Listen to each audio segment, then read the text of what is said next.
so that we commence in just about 2 minutes.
All right, good evening, everyone.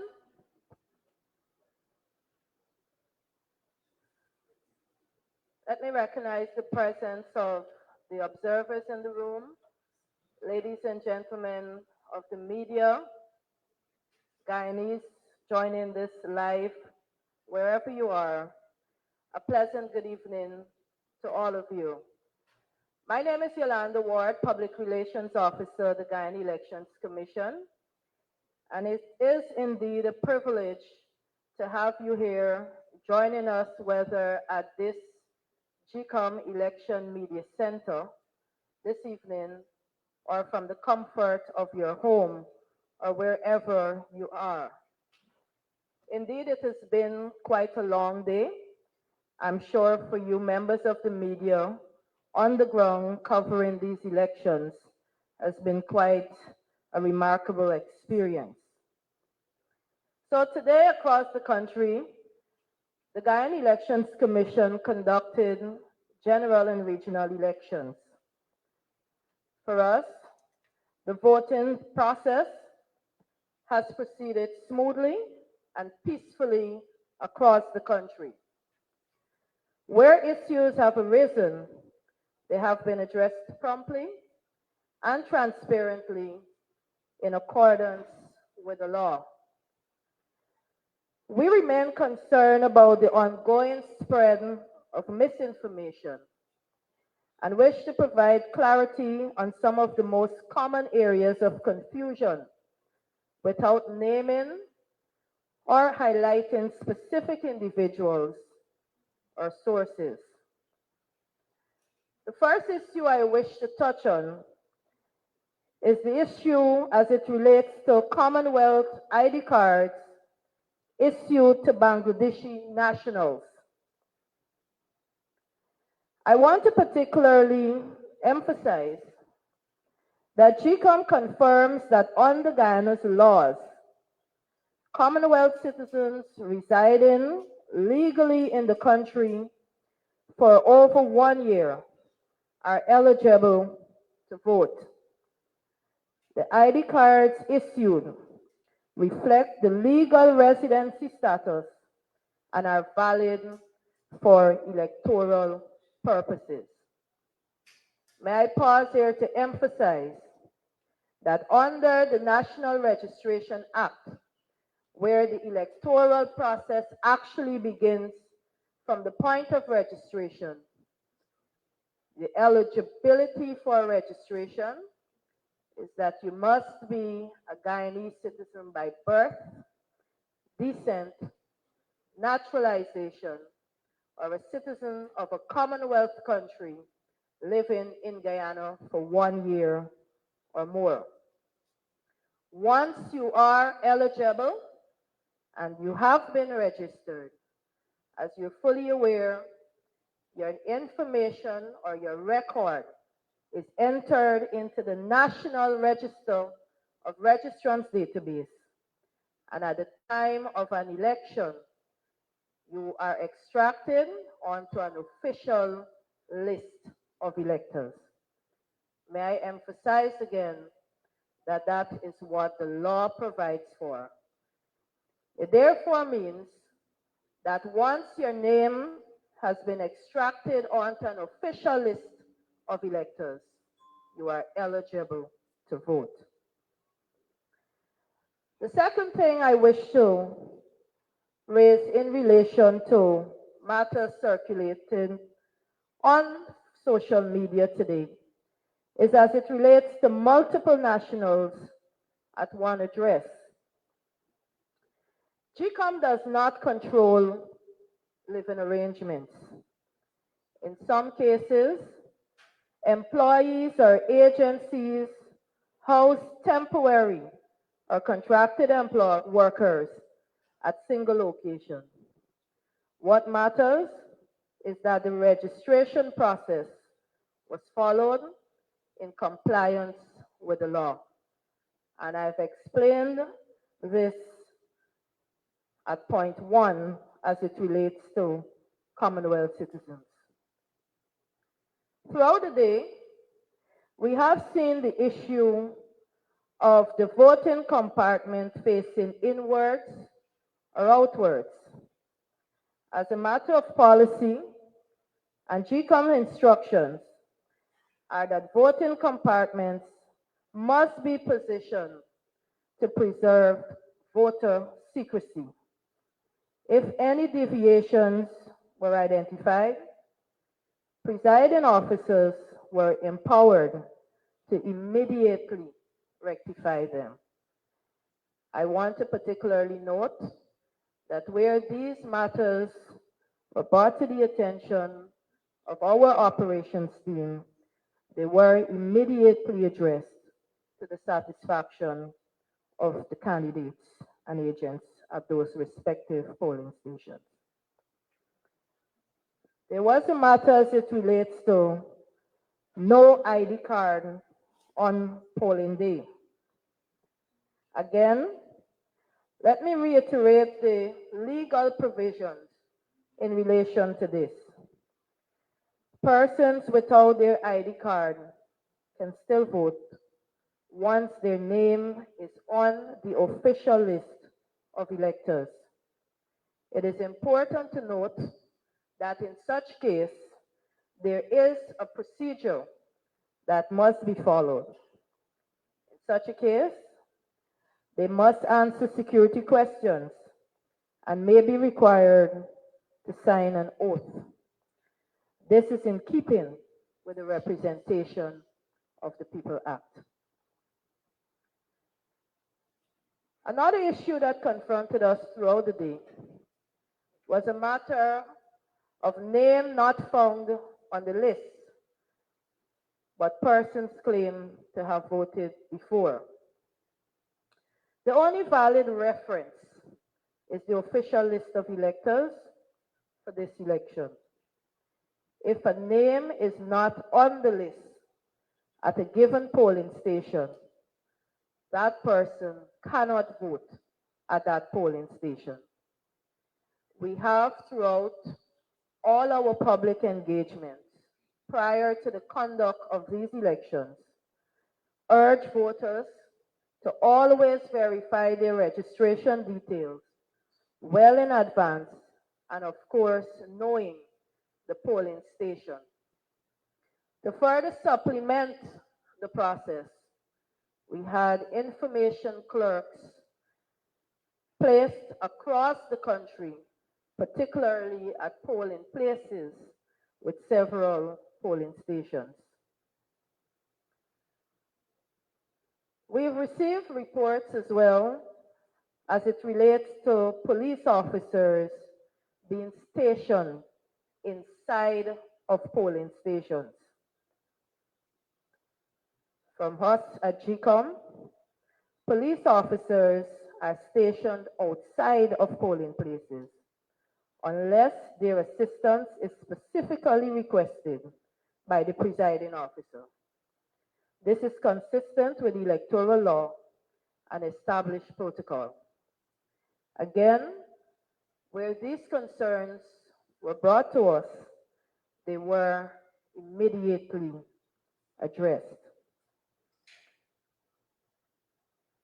The big issue also that confronted us today was the concern of names of deceased persons seen on the list. Specifically, I point out here Fowles and Moore. Names can only be removed from an official with an official death certificate submitted to the General Register's office.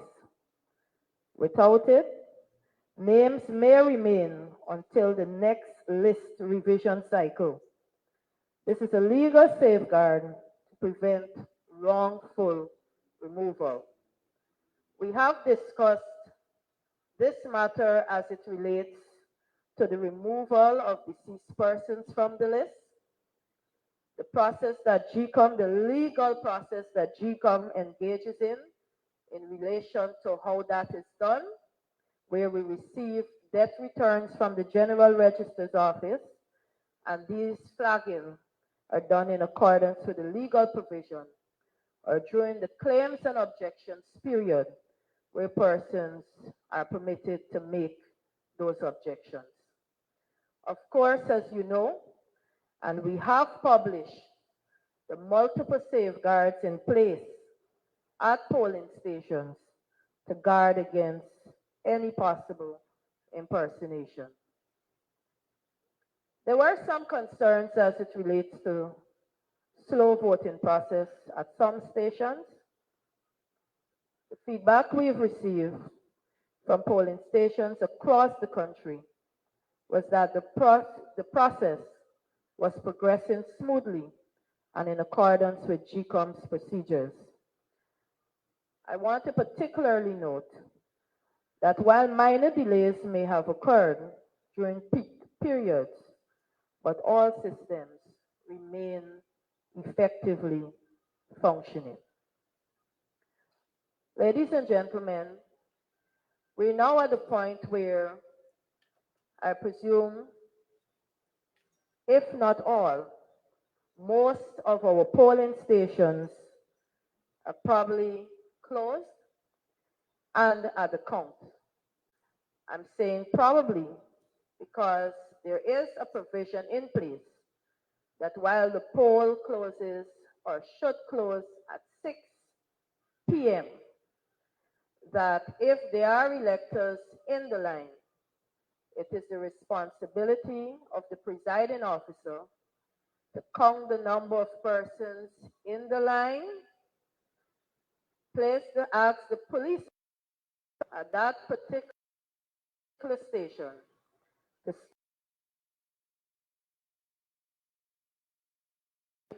the last person and ensure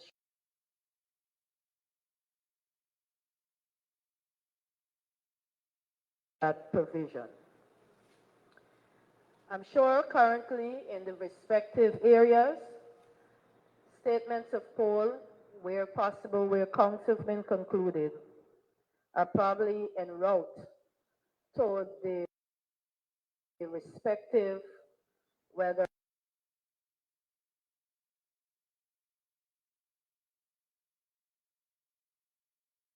district.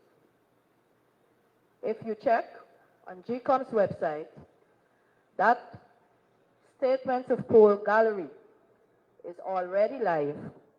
And so as those statements are delivered, you as well as the members of the public can access that gallery from very comfort of their home and examine those statements of poll.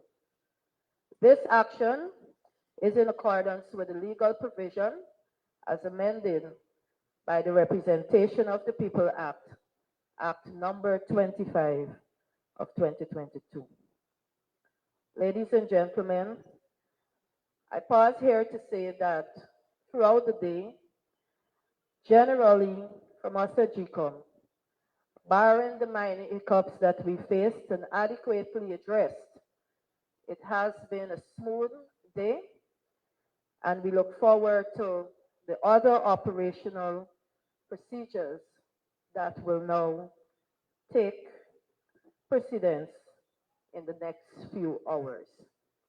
Ladies and gentlemen, I now invite you to ask any questions or raise any concerns you may have. And of course, I know you've been in the field all day, and you may have a few for us here. I see many hands in this corner. Can somebody help us with a microphone, please?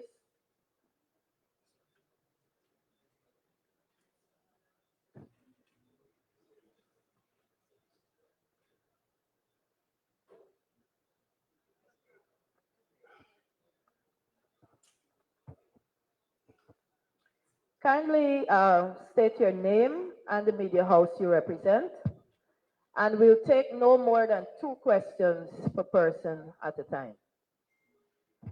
Thank you very much, Travis Chase, HDP 19. This ward, you and and the chief elections officer, even the deputy elections officer, you keep talking about this rigorous process to probably avoid voter impersonation and so forth. And I want to specifically take you to what you mentioned about the wrongful removal from the list, specifically dead persons. What if, just if, GECOM finds that the dead have voted?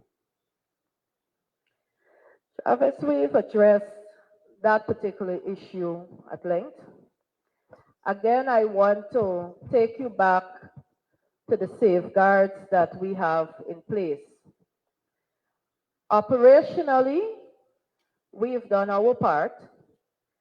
And while these are allegations, again, GECOM does not have that investigative authority, but we've done what has been mandated of us to ensure that we have those legal procedures followed and implemented at the place of poll. Ms. Fowler? Thomas. Thomas. Myself, Thomas, the Sabbath News. You spoke about the minor hiccups that GECOM had today, but I didn't hear address that the website had crashed, and this has been a problem throughout the day. Your GECOM officers themselves were frustrated at some of the polling stations. GECOM had given an assurance that it can handle the website traffic, and it was asked disappointedly, what happened? That's one. And two, recommendations for the provision of services for disabled persons were made since 2020. Today we had complaints, and we saw firsthand some persons could not access polling places, some persons with disabilities. Again, what happened? That's my 2 questions. Thank you very much, Ms. Thomas. I will start with the latter, and of course, rightfully so, to really apologize to the members of the disability community.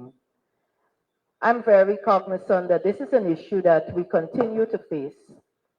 But again, what we are required to do legally in the operationalization or the placement of electors to polling stations within their respective divisions and subdivisions.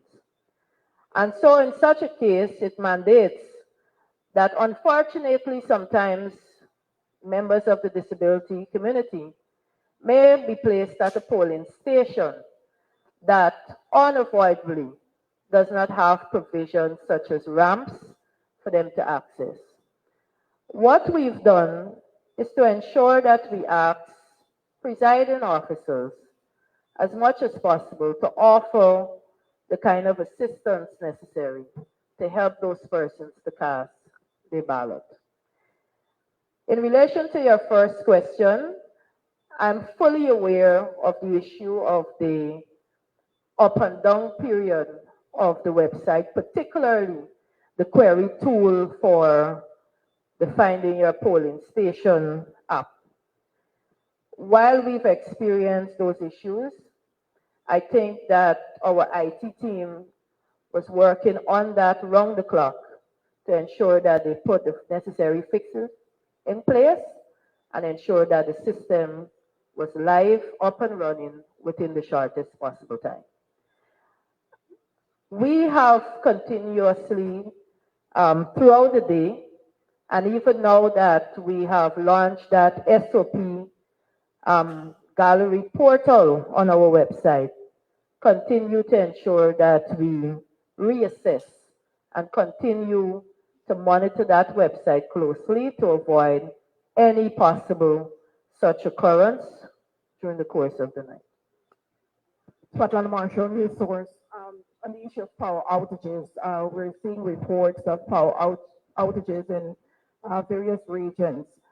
Could you say how many polling stations have been affected by power outage and what are the implications for such? Marcel asked about disability because I was going to ask that, but we also received reports today about missing ballots, the wrong ballots being sent to polling station. I think Montrose is among communities listed. Could you address that? Is that true or not? And if so, what would have led to that?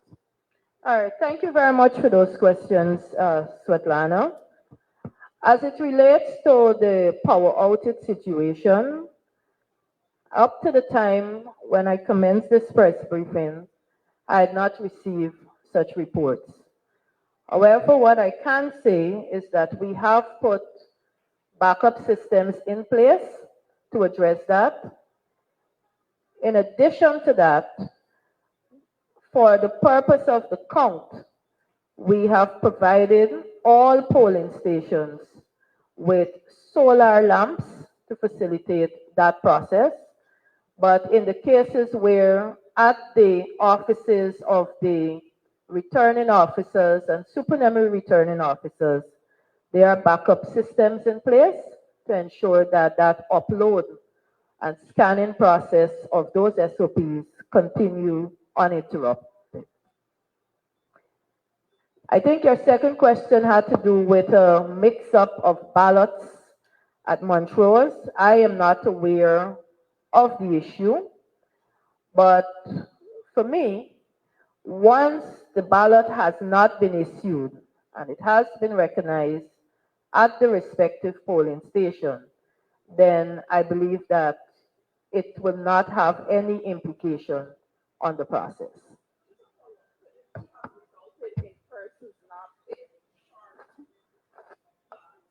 Toilet papers are issued to that particular station. Would it have affected maybe Um, the numbers of first number? Right. I don't think it would ideally affect the polling station in relation to a shortage of ballots. There are provisions in place to address any such occurrence, but we've not received any such report. So as at this point, I believe that it's safe to say that voting proceeded very well at that location you're referring to, even though we've not received that kind of report. I've been off the Guyana standard. Can you shed some light on the Sophia Primary School incident? Uh, did you get any report from the GECOM staff there? So we have not received through the official channel a report.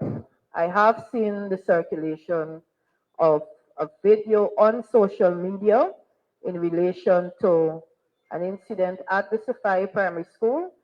It is a matter that I will not want to address at this point in time without having all the facts in place. I'm sure at one of our follow-up press conferences when we have further details on that matter, we will be able to adequately address. You referred to an incident. There appear to be several incidents at that polling place. The one you're referring to that is circulating, and another late this afternoon, about half an hour before the close of polls, when there was an outage between the same parties, some claiming that persons were being offered contracts at the polling place, and another claiming that APNU agents were frustrating the process. And APNU agents claiming that PPP people were offering contracts to voters. Right. Well, again, Abina, we have not officially received those reports from our team, and therefore I would not want to prematurely offer any comment on such a matter without having all the details on that. At the follow-up press conference, I'm sure we'll have some more details for you in relation to that. Then Shubhal and Raviz. I know you may not be able to give us a figure, but can you say, based on what you've been hearing from your colleagues, what has been the voter turnout like in terms of whether it was steady, slow, or any other description you feel is appropriate? And secondly, can you say why no proper testing was done of the query tool to avoid a crash of the website? This probably could have been avoided, some experts say, with the relevant testing and the purchasing of the necessary capacity. Thank you very much, Mr. Shabral. I like to deal with numbers. And so to prematurely tell you about turnout will be really a hit and miss. Our observation, um, what might work for you may not work for us, but from a GECOM standpoint, as the electoral management body, I prefer for us to look at numbers before we make such a pronouncement on turnout. As it relates to the query tool, I see present with us in the room this evening, we have the information technology advisor from the UNDP, who has been offering support to GECOM in relation to its IT needs. And we have done a considerable amount of testing on the portal. And even now, as I mentioned, we continue to ensure that we monitor it closely. I think in the IT world, once some of these systems are crowded at a particular time, we may very well experience this kind of hiccup. And hence, that's why we've been urging persons way in advance to ensure that they use that tool to check their polling station. Again, it is unfortunate, but I think the work that was done by our technical team to ensure throughout the day that that did not remain for a long period is commendable, and that they've been able to quickly resolve those matters. Ms. Ward, Julia Johnson, Prime News. I'm going to take you back to the inability of some people who are different promptly. And I'm saying this because I was at a polling station where I saw this firsthand. You spoke about the presiding officer being the person who would have been able to handle such things promptly. It did not happen, at least at the two incidents where it seemed as though people were looking for higher authority to allow these differently abled people to vote. That's one. Would you comment on that? What is the process employed there? And at my polling station, in fact, the gate to the outer building at 6:30, two of the polling booths were ready and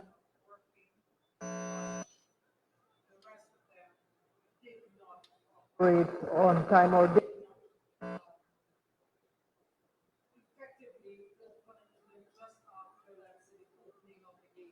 You did have people waiting there, but on the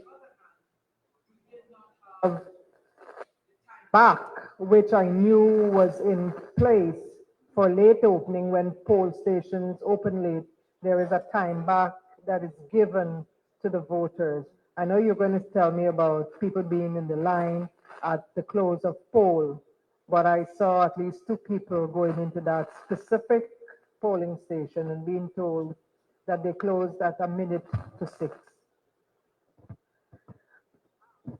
Thank you so much for bringing that to our attention, Ms. Johnson.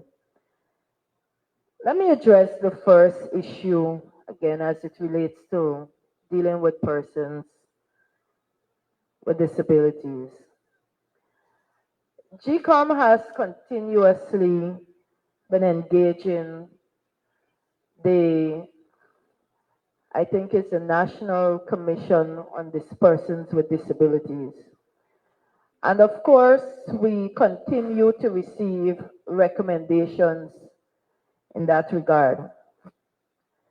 One of the issues that we face there, Julia, is the fact that these things, a lot of what may be required, needs legislation.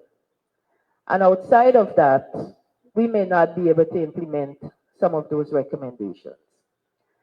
Again, it's quite unfortunate that the training that our staff were given was probably not adhered to at those specific polling stations because, on the other hand, I've seen images, even witnessed at some polling stations today, presiding officers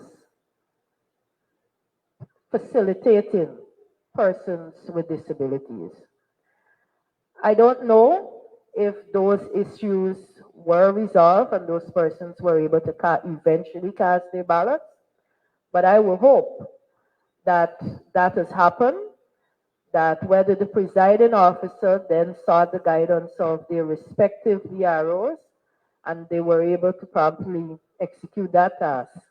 That would be my hope that that has happened. As it relates to the late opening of the polling station, I am happy to report that maybe that was maybe a very small percentage where that may have happened. Again, I am not sure what might have been the issue that contributed to the late opening of poll. But in relation to the matter that the poll closed at 1 minute to 6, that is of concern to us, and I hope that you may be able to help us with that information in relation to that polling station. And this is something that we may have to look at because legally the poll closes at 6, and every minute counts in relation to that.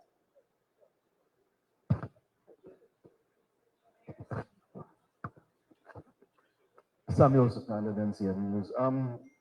Ms. Ward, have there been any major challenges with persons utilizing the folio passport or the folio loan? We have not recorded any challenges. This is a legal provision in the amendment of the Representation of the People Act that caters now for persons to vote with a valid passport and a valid driver's license. Even outside of any form of identification, a voter, once they're listed on that official list of electors, they can vote without an ID card, without any form of identification, because there is a system in place to identify that voter.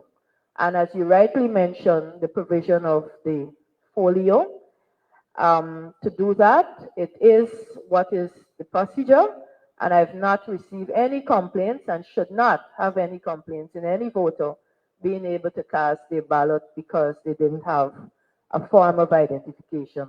Of course, an oath of identity is administered to that person before they're allowed to proceed to cast their ballot. I see a question over here. Hi, good night. Fiona Morrison, I'm from the Guyana Chronicle. I've seen on Facebook tonight some activists posting what appears to be copies of statements of poll and coming to their own conclusion. What is your appeal to the general public and to politicians in terms of them awaiting credible and official results? Right. We have issued several appeals in relation to this matter. And again, for us at GECOM, I want to remind persons that GECOM is the only authority to release the election results. If you've noticed, we've even stayed away from preliminary results. And so I want to urge persons, and as you've mentioned, political parties, to desist from doing that. We want to ask persons in particular to rely on the tool that is legally provided for by way of GECOM's website to ensure that they follow from that tool and so that they're not misguided by what is published out there. So it is important for persons, particularly the electorate as a whole, to be only guided by what GECOM publishes in relation to any kind of results from these elections.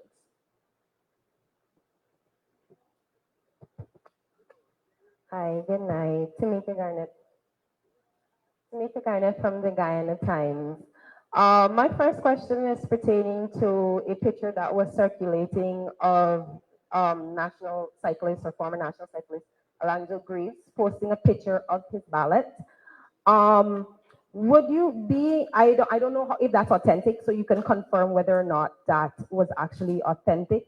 And would you say that GECOM did enough to prevent voters from taking their cell phones into the polling station, especially in light of the fact that we saw defined voters during the discipline services voting, going in with their phones and taking pictures of their ballots? My next question is, we've seen a lot of reports circulating online of persons saying they went to vote, didn't have an ID card, were turned away, or they had conflicts with the presiding officers. At least one person was saying that they went to vote but was told that their name was ticked already. I don't know how authentic or not authentic some of these things are because, of course, fake news is common. But can you say what is the reporting mechanism or feedback mechanism that GECOM has available to citizens who would have encountered some issues at their polling station? What is the process for them to report to GECOM what happened with them at their polling station and what is the next step going forward after that? If I say something happened that prevented me, a valid citizen, from voting, how can I report this to GECOM and what is the next step for me? Thank you, Tamika. As it relates to your first question, again, GECOM does not have the requisite or has not been mandated with investigative capacity. And therefore, as it relates to the ballot circulating on Facebook, while it is alleged that it belonged to a certain person, GECOM does not know that. And therefore, anything as it relates to investigating the origin of that photograph lies in the hands of the police. You've also followed on with that question as it relates to whether GECOM has done enough to put the mechanism into motion as it relates to not allowing persons to enter the polling station with their phones on, off, whatever. I'm sure that as you traverse today, you would have noticed signs at the respective polling stations. And even prior to that, several notices by way of social media or in the newspapers, and even via your coverage as it relates to this matter. I have seen the placement of desks next to voting compartments for persons to leave their phones there. But we've seen, of course, the one issue what I am happy about is that that issue has not been a widespread issue. And therefore, I believe that the message was clear and persons have really taken the opportunity to follow those procedures that we've placed in line. As it relates to the other question, as it relates to a feedback mechanism, you rightly started off that question as it relates to misinformation and disinformation. And so I will leave it right there to particularly note that we have to be very careful when we receive these reports. And therefore, I'm sure that as citizens, if they have such concerns, then of course GECOM is always willing to listen and hear what those concerns were. But again, we have to be very careful with the level of misinformation and disinformation that are peddled in the public domain.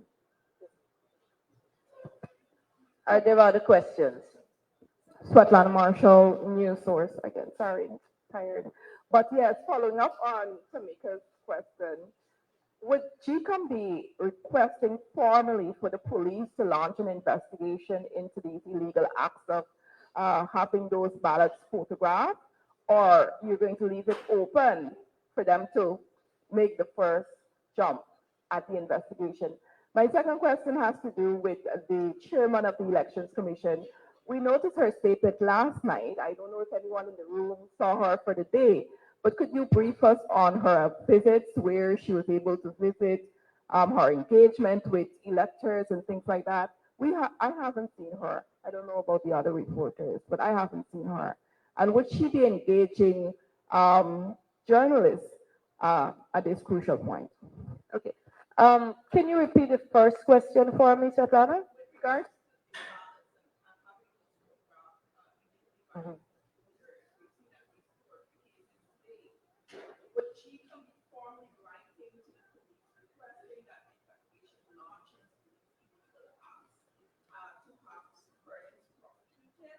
Or it would be up to the police to launch an investigation? All right. I can properly respond to the course of action at the next first briefing because, of course, I will not want to, I do not know the direction in which the commission will handle this particular matter. And so until I'm guided by what the next steps are in relation to that, only then I'll be able to say whether GCOM will formally write to the police or whether the police will take the necessary actions on their own.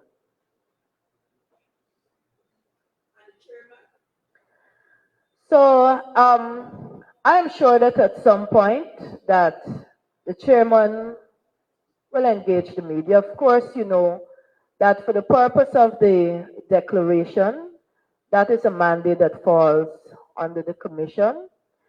I've been engaged for the entire day, of course, distributing ballots for intermixing. That's the discipline forces ballots, and therefore I do not have a record as to where the chairman may have visited. I'm sure that she was out and about somewhere, but I'm sure that sometime throughout this period, you may be able to have an engagement.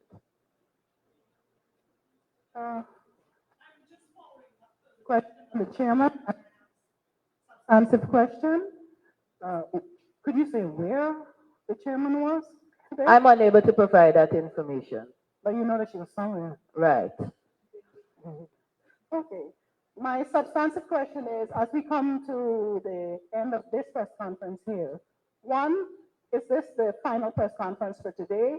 And as it relates to final results, is it still the fourth as projected? Okay. I think more than likely this, well, I should say this is likely to be our final press conference for this evening. As you know, we will have operations continuously ongoing, and therefore we would want to be engaged in those operations.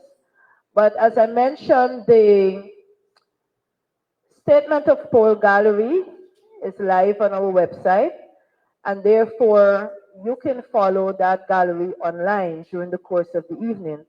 But of course, if anything urgent arises, therefore, and we need to address that, it's more than likely that we can have one of this. I do not anticipate anything of that magnitude happening that will require us meeting in this space. But of course, this media center is open on a 24 hours basis, and therefore, you're all welcome to stay, and you're all welcome to follow our website in relation to those SOPs. So, more than likely, our next press conference will be scheduled for sometime tomorrow. Miss Ward, Travis Chase, you said you were involved in the intermixing of the discipline services balloting today. Well, the dispatch of. You're the dispatcher. You were also the logistical officer at GECOM? No, Mr. Chase.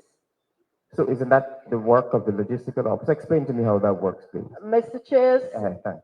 these, these ballots are dispatched across the country, and therefore it requires the support of all in our operations to ensure that it is done in a timely and efficient manner, of course, in the presence of political party agents and on the police escort to ensure that we cover all the gazetted polling stations where those ballots were expected to be intermixed. Ms. Ward, here I come again. Was the mixing discipline services ballots today? That's one. Two, spoke to the young lady on the other side of the room about the statements of poll being available on social media. But there's nothing that GECOM can do because those are posted. And if people them and post them, if an illegal act, as I am aware, would you say whether or not that has changed?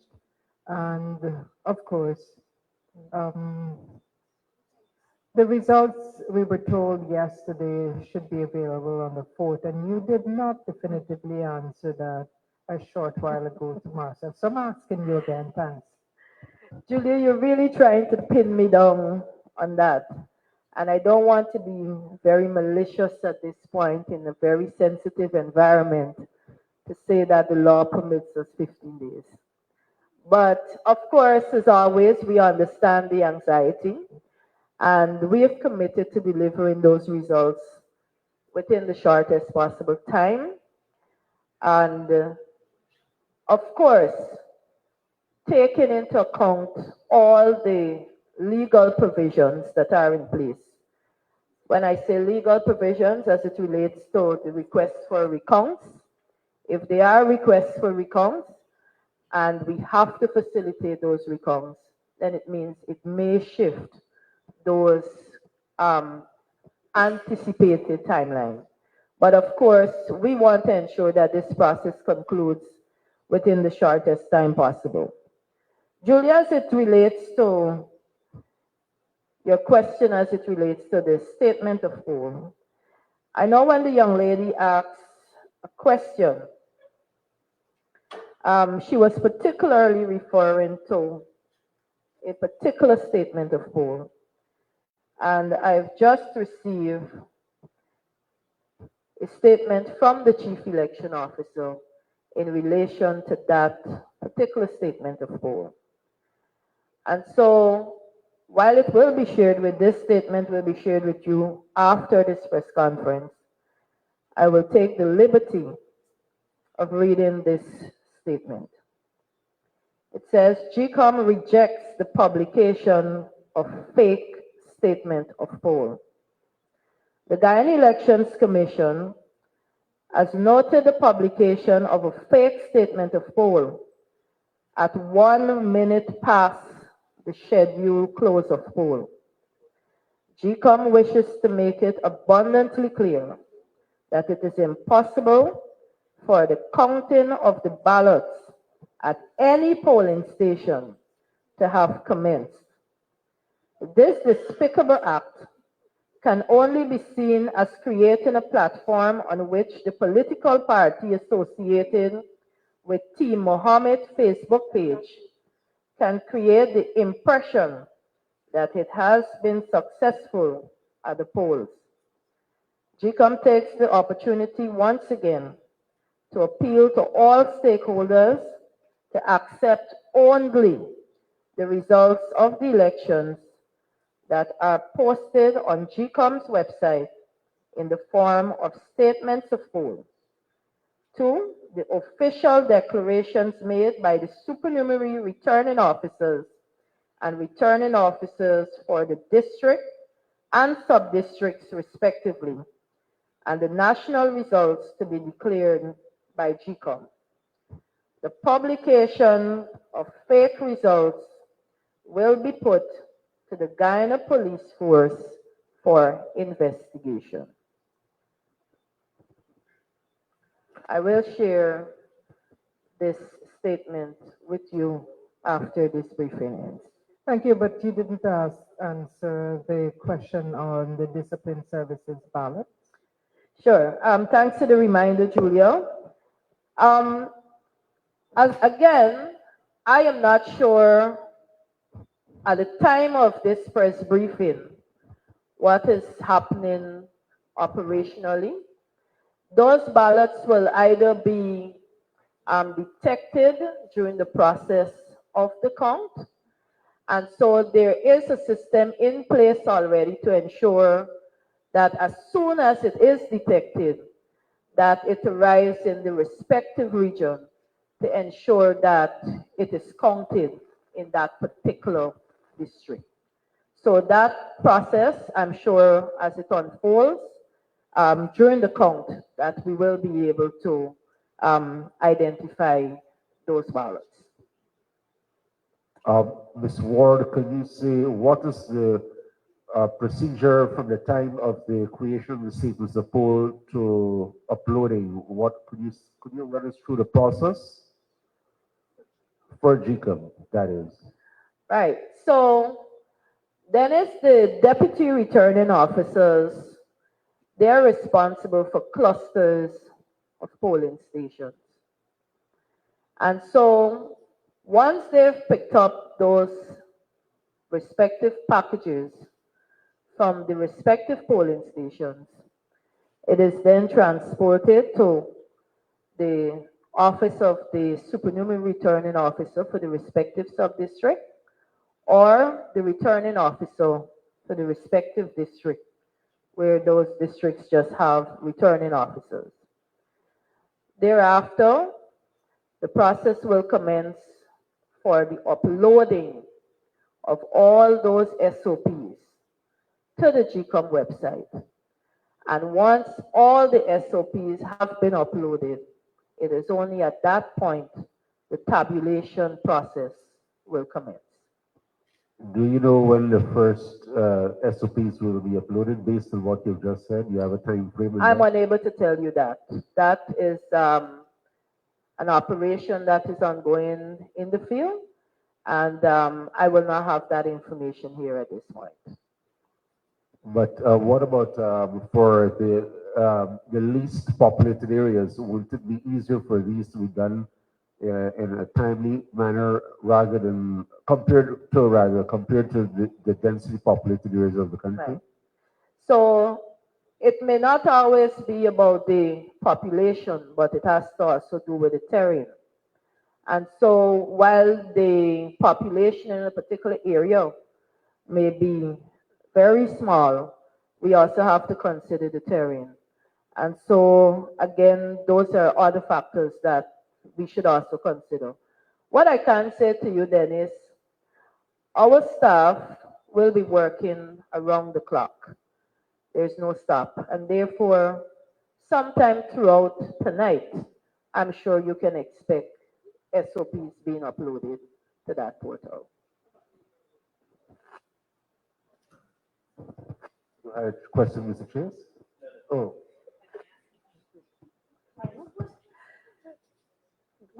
still missing the ballots that have not been accounted for. If those ballots are discovered tonight, hopefully they are, would the DCO be in a position to transport them to the respective regions It tonight? must be done. Or, It must be done.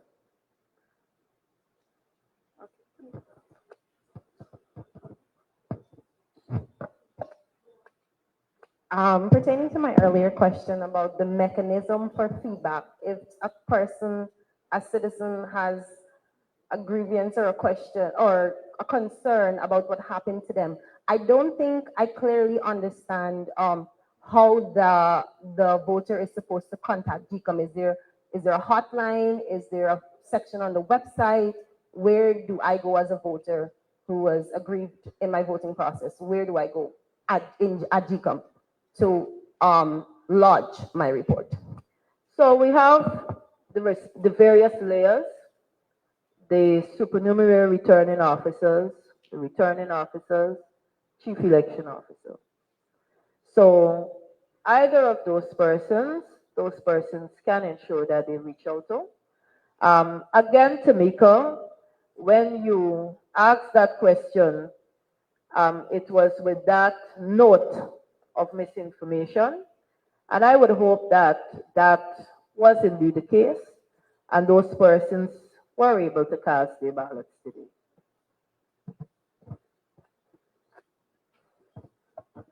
my final question has to do, I figured that the DCO is listening to this press conference if he's the person who responded to the fake SOP.